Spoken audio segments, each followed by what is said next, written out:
Assalamualaikum warahmatullahi wabarakatuh. Apa khabar anak-anak? Sihat semuanya? Saya doakan sentiasa dalam keadaan sihat ya anak-anak semua. Bagaimana tadi? Dah tengok video klip yang saya tayangkan tadi?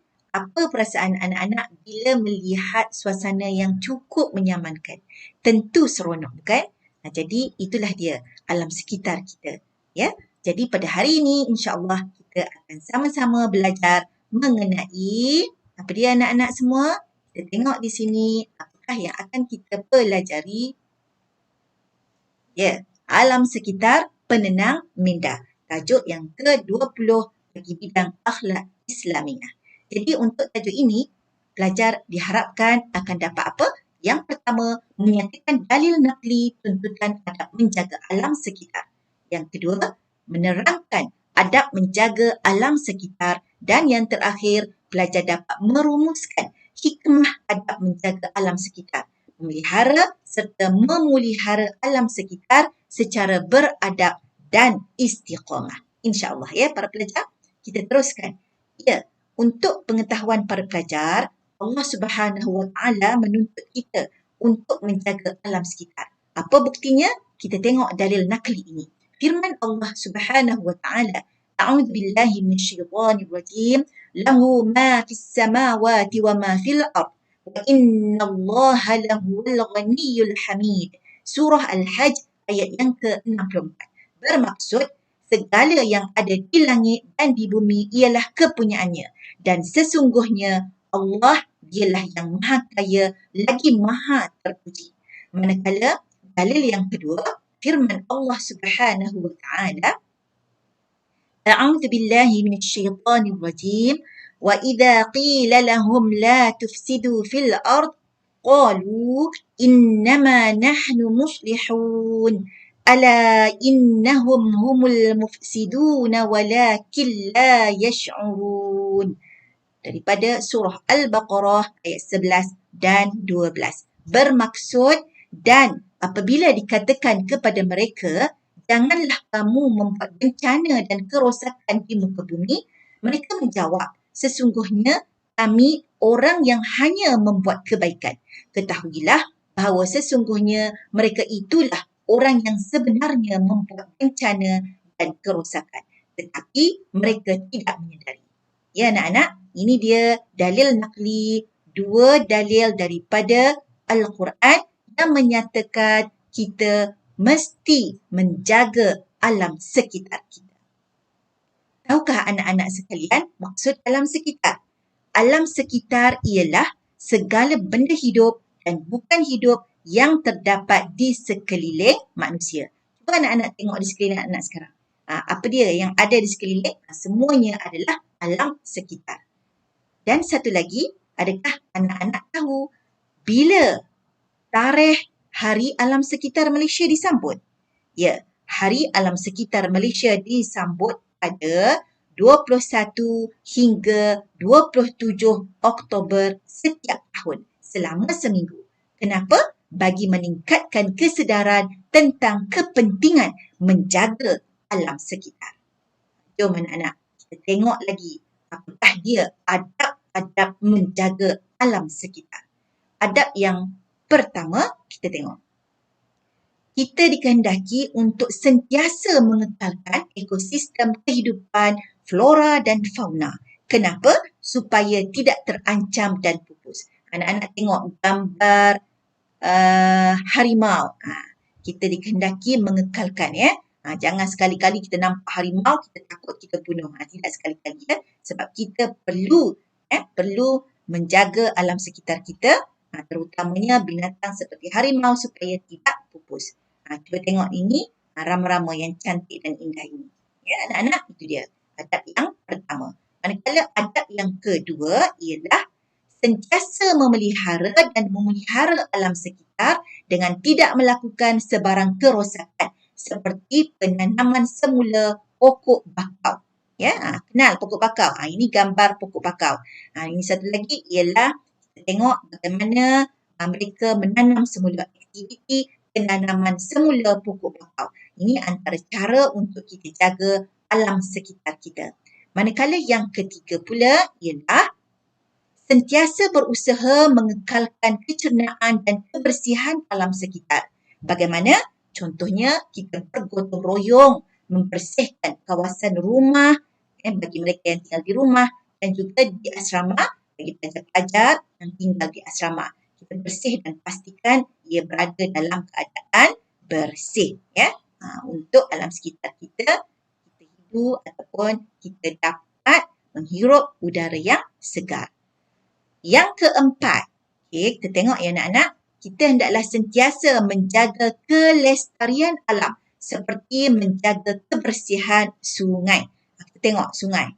Sungai banyak di negara kita telah melalui banyak berita-berita berkenaan dengan sungai-sungai yang telah kotor. Contoh Sungai Kim Kim di Johor. Bagaimana sungai itu telah dikotori oleh bahan-bahan toksik. Ni kalau tengok di sini, bagaimana sungai ini jernih. Jadi kita mengharapkan supaya kita semua dapat menjaga kebersihan sungai. Macam mana cara? Jangan sekali-kali buang sampah dalam sungai dengan sesuka hati. Yang seterusnya, iaitu yang keempat. Kita tengok.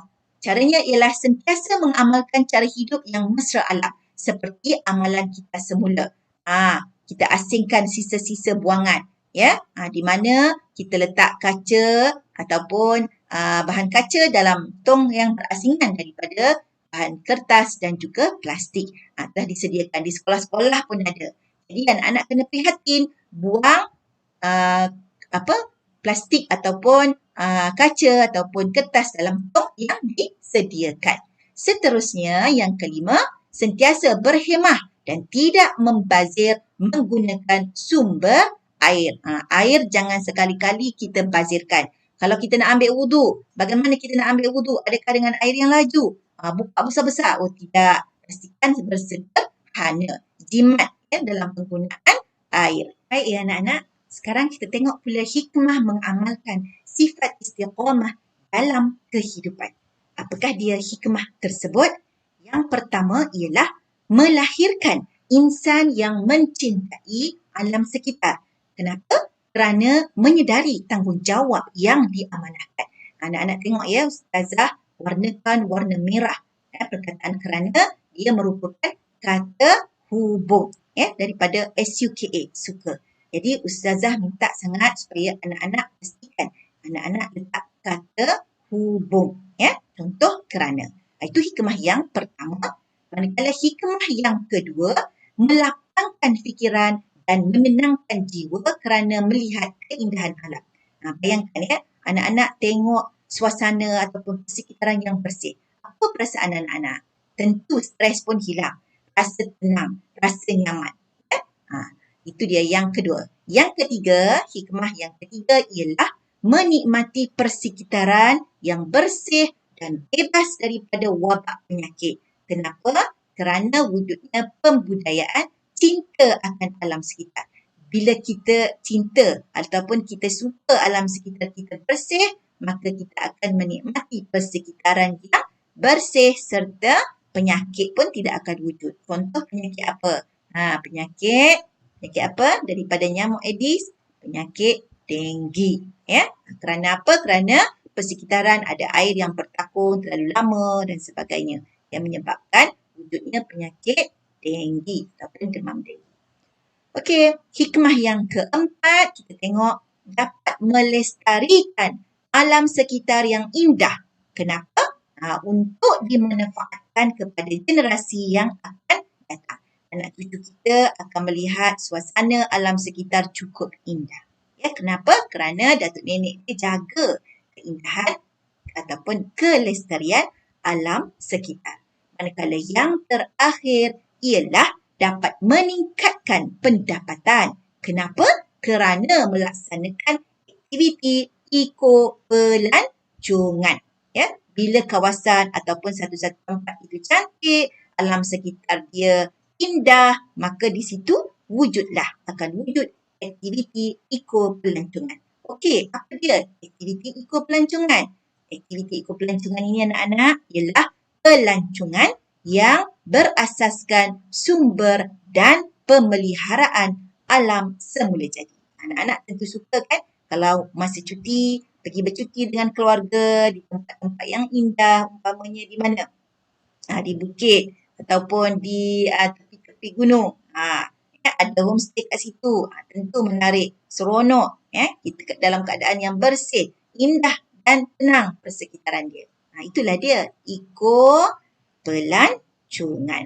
Baik kita dah selesai untuk 3 fokus utama kita tadi. Sekarang kita pergi kepada uji minda. Kita tengok kali ini bagaimana dengan uji minda. Teruskan.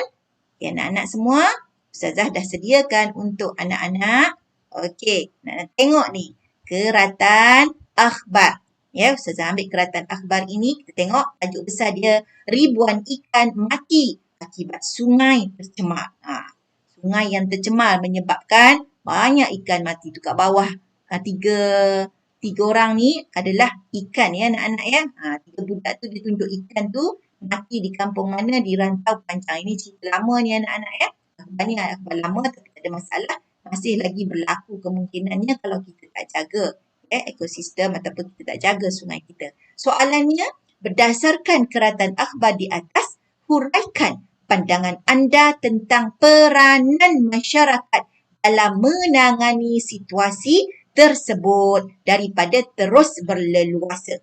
Baik, kalau anak-anak tengok di sini, dia minta supaya kita huraikan pandangan. Maknanya anak-anak perlu beritahu apa pandangan anak-anak tentang peranan masyarakat dalam menangani masalah sungai tercemar hingga menyebabkan ribuan ikan mati. Ini adalah soalan kebat. Dan nampak ada 4 markah dan stimulusnya ialah keratan akhbar. Jadi anak-anak boleh sediakan isi apa peranan masyarakat. Contohnya, Ustazah bagi satu isi. Kempen kesedaran untuk menjaga sungai. Kita boleh buat kempen tu. Siapa yang buat kempen tu? Anak-anak boleh ceritakan di situ.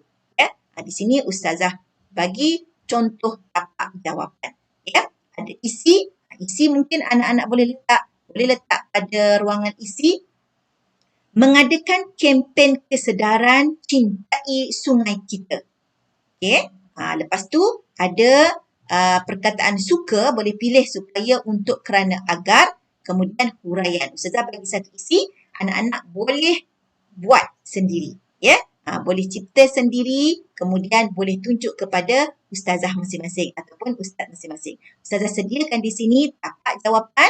Anak-anak boleh guna tapak jawapan ini untuk apa jua soalan kebat. Ada isi, ada perkataan kata hubung, suka, kemudian huraian. Noktah, kemudian kesannya. Kesannya maknanya dia ada flow. Daripada apa yang dirancang tadi dan dihurai tadi, apa kesan daripada isi tadi. Kemudian dipanggil huraian lengkap, kemudian terus kepada kesimpulannya. Kita hendaklah sentiasa apa, ambil buat rumusan supaya apa.